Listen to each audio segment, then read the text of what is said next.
My people, I think the worst thing ever has happened in the palace. Yes, the worst thing has happened. And you see, as this whole matter take be right now, now who get power, now ain't go win. Oh, yes, now who get power, now ain't go win. Because as days passes by, we keep saying these things over and over again. These people know what they are doing. And you see that statement Pastor Jerry is made, these women have someone that is advising them, and well, whosoever that person is, the person is not trying. It is true.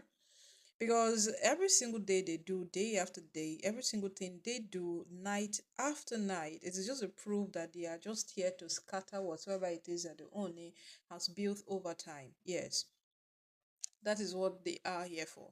So it is more like they came into the palace. No, he got married to one of them, and they felt I was just going to be the only one there. And then all of a sudden, the polygamous nature of the Oni began to reveal, and they were not happy about it. And all of a sudden, they are now fighting to destroy the man instead of help him build. But from the beginning, or let's say from the onset of this whole situation, all of them knew from the onset, all of them knew that this man is polygamous in nature. Yes, a king, a traditional ruler. Come on, he is polygamous in nature, and everybody knows that. But right now, these women are making it seem like he betrayed them in one way or the other, going to go get married to other women. So, who exactly did they betray? Because if they got married to Miriam, after Miriam, they got married to many other persons. They got married to Toby. After Toby, some persons still came into the palace. Is it wrong? After her, other persons came into the palace. So who exactly did they betray? But remember that still on this matter, only had a wife before he became a traditional ruler. What happened to that woman? Is she not the one who has been betrayed in the whole of this picture? Oh, she divorced him even before this whole chaos became known, because she felt she could not handle the whole bass of ruling a community, being in the picture, staying on the forefront, and all of those things. So she called it off before it even began. That woman is wise. Yes, she foresaw all of these things, and she decided to end whatsoever it is that she had with the Oni, and she moved on. You see, there are a lot of things attached to this matter that people will not understand. Now, if you want to look at the reason behind Oni's first wife, first ever, whom when the Oni said, I am going in for rulership, and she said, see, if you become a traditional ruler, then I am not sure I can do this with you any longer. That woman wasn't stupid. She knew exactly what she was doing. Because right now, if you want to categorize whatever it is that is happening in the palace, there is too much violence at a time. There is too much chaos at a time. There is too much disagreement. Everybody wants to be the one leading. Everybody wants to be the one in charge. Everybody wants to be the one on top.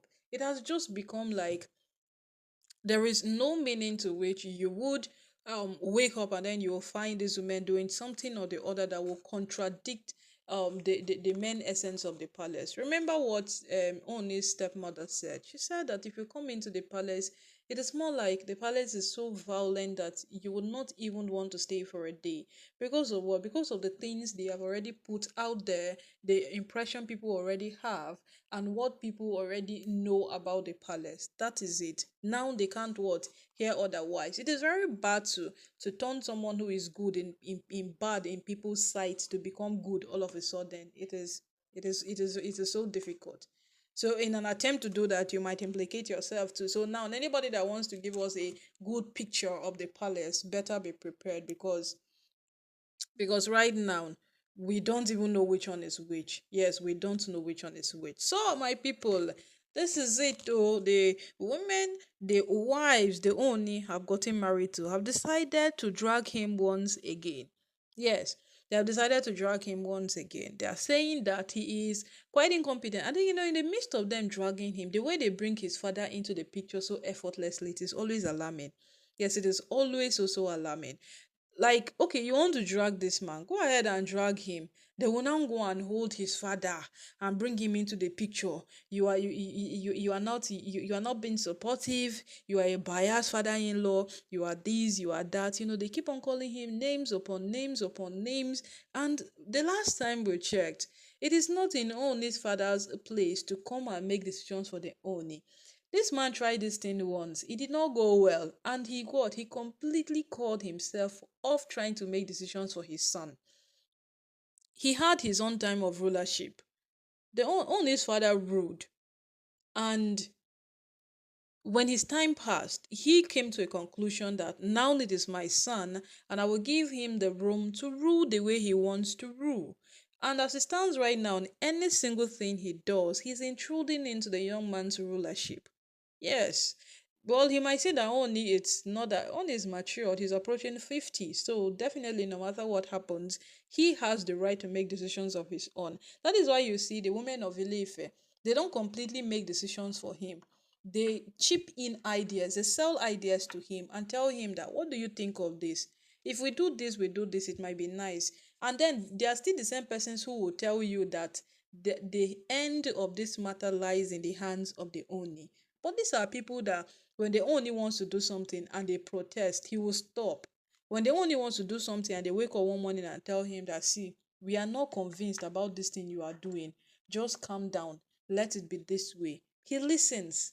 Yes, he does. The same thing with the prominent men, the same thing with the men in council, the same thing with the elders. It is. Before their Miriam had the men in council under their control. It was like that. So right now, no matter what is happening, it is no longer making sense. Neither is it adding up to a considerable extent that all of us can attest to the fact that these women are doing the right thing. No, they are not. Because coming at your husband, a man who took his money to go pay your dowry, bring you into his home, coming to come and fight him in his chamber, it is not making sense. Every single thing these women are doing day after day, it is beginning to be obvious that destroying whatsoever the Oni has built, it is their ultimate concern. And how will you be bent on destroying a man you claim you love? Olivia Aderonke said she loved the culture, she loved the tradition. That is why she was all coming into the palace to be a wife to the Oni. After a short period of time, what next did we hear? We heard of how she said that she loves the Oni, that is why she got married to him. Too many language, too many things at a time. But the end of it is that what? If you claim you love this man, then why destroy him or giving him a bad name? Yes, why does it become a necessity or let's say a priority to you? Because if it is, then it does not make sense in any way at all. It doesn't. Because at the end of the day, this man will tell you that he's not giving us attention, he's not doing this, he's not doing that. But what are you people doing? This man proposed a feast. You all say that no, we're not coming for a feast. It is not what we want.